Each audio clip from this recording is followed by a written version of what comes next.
বিশ্বকাপ ফুটবলের আলোচনায় শোনা যাচ্ছে সেই পরিচিত জনপ্রিয় নাম অ্যাঞ্জেল ডি মারিয়া। জাতীয় দল থেকে অবসর নেওয়ার 2 বছর না পেরোতেই নতুন করে জোর আলোচনা। 2026 বিশ্বকাপে কি আবার দেখা যাবে এই আর্জেন্টাইন তারকাকে? দুর্দান্ত ক্লাব পারফরম্যান্স, সাবেক কিংবদন্তিদের সমর্থন আর ভক্তদের মিশ্র প্রতিক্রিয়া, সব মিলিয়ে আলোচনার কেন্দ্রে এখন এলফিদিও। আর্জেন্টাইন ফুটবলের এই কিংবদন্তি 2024 সালে জাতীয় দল থেকে অবসর নিলেও তাকে ঘিরে আলোচনা থামেনি। 145 ম্যাচে 31 গোল করা 38 বছর বয়সী এই উইঙ্গার এখনও দুর্দান্ত ছন্দে আছেন। বর্তমানে শৈশবের ক্লাব রোসারিও সেন্ট্রালের হয়ে নিয়মিত গোল করছেন এবং করাচ্ছেনও।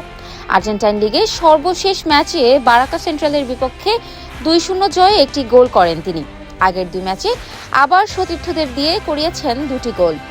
ক্লাব ইতিহাসে 38 বছর বয়সের পর গোল করা মাত্র 4 জন ফুটবলারের একজন হয়ে প্রমাণ দিয়েছেন বয়স সত্যিই শুধু একটি সংখ্যা।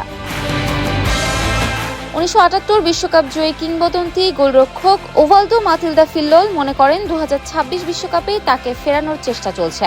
সামাজিক মাধ্যমে দেয়া এক বার্তায় তিনি জানান, কোচিং স্টাফ এবং কয়েকজন খেলোয়াড় ডি মারিয়াকে জাতীয় দলে ফেরাতে উৎসাহিত করছেন।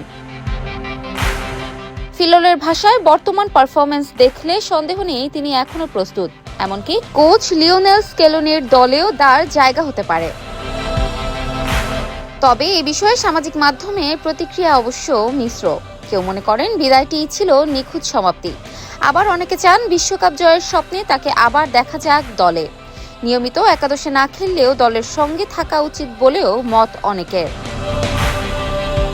ফিল্লোল আরও বলেন, লিওনেল মেসি বর্তমানে মেজর লিগ সকারে খেললেও আর্জেন্টিনার লিগ বেশি প্রতিদ্বন্দ্বিতাপূর্ণ, আর সেই লিগে ধারাবাহিকভাবে ভালো পারফরম্যান্সই ডি মারিয়ার সামর্থ্যের প্রমাণ।